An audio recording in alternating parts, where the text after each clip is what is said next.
dan segera aktif kegiatan perdagangan. Dan ini yang masih terus kita dorong supaya ada kegiatan dari sektor-sektor lainnya. Nah, ini yang sudah kita lakukan selama 1 tahun. Kita inventarisir, kita lihat, oh begini, ini masalahnya kita pertama tidak harmonis.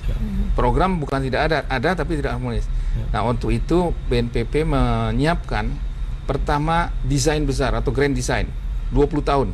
Kita membangun perbatasan seperti apa. Kemudian kita buat rencana induk 5 tahunan. Kemudian kita buat rencana aksi tahunan. Program-program yang ada di dalam rencana aksi inilah yang perlu dilaksanakan oleh kementerian-kementerian dan sektor, termasuk dunia usaha.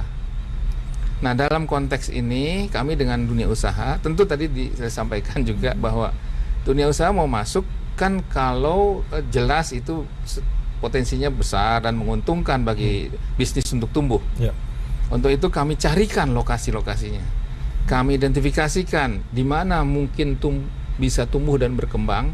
Dia sebagai suatu kota pusat pertumbuhan, di mana bisnis bisa bergerak di situ. Inilah teman-teman dari Kadin, dari pengusaha yang akan bisa masuk.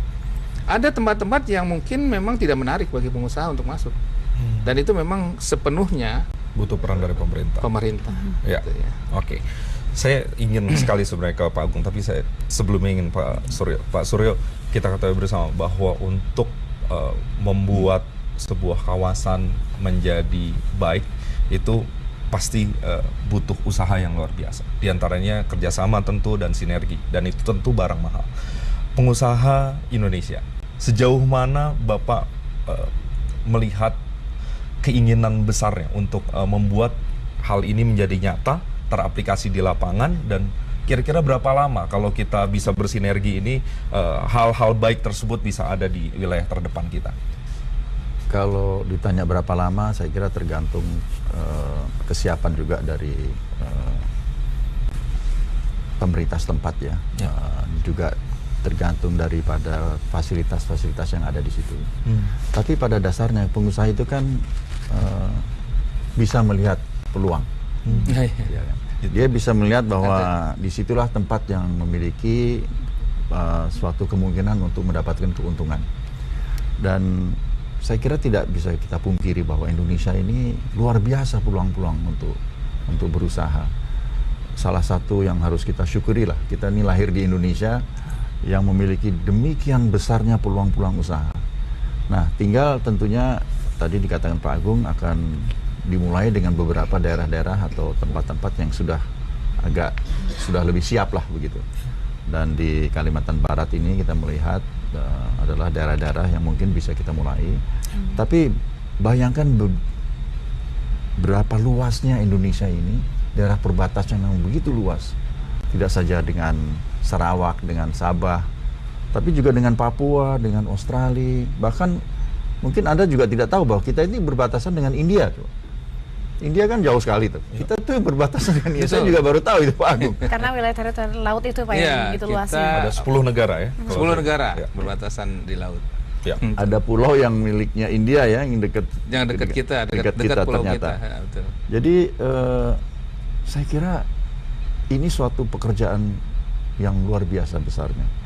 Oleh karena itu kita sangat bersyukur ada kehadiran BNPP ini, karena BNPP ini akan menjadi ya yang di ujung tombaknya lah, bersama-sama dengan Kadin kita akan memulai banyak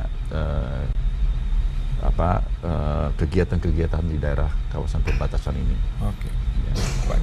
Baik Pak, kalau kita bicara BNPP, buat saya ini lembaga yang menarik karena komunikasi, sinergi, kemudian saling berbagi di antara lembaga-lembaga pemerintah yang tadi Bapak sampaikan jumlahnya banyak sekali, programnya juga banyak sekali. Itu menurut saya butuh seni tersendiri, butuh keahlian tersendiri, karena itu kadang-kadang menjadi bahan mahal. Apa resep dari BNPP sehingga akan menjadi semacam koki yang baik, bisa meramu bisa dan ujungnya dapat makanan yang enak? Apa resep khususnya ada nggak Pak kira-kira? Pertama, sering bertemu. Karena kalau kita nggak pernah bertemu di ujung tahun itu kita repot. Jadi kita nih kerjanya rapat terus ya dengan kementerian A, B, C, D, E, F gitu, rapat. untuk mungkin orang bertanya kok cuma rapat-rapatnya, karena selama ini memang mereka sudah ada program, cuma barangkali program ini tidak terinformasikan kepada kementerian yang lain. Di kementerian yang lain juga ada program, ini tidak terinformasikan pada yang di sini. Padahal beneficiary atau penerima manfaat itu ada di perbatasan, mereka menunggu-nunggu. Nah, dalam konteks ini kami melakukan peran sebagai dirigen gitu ya.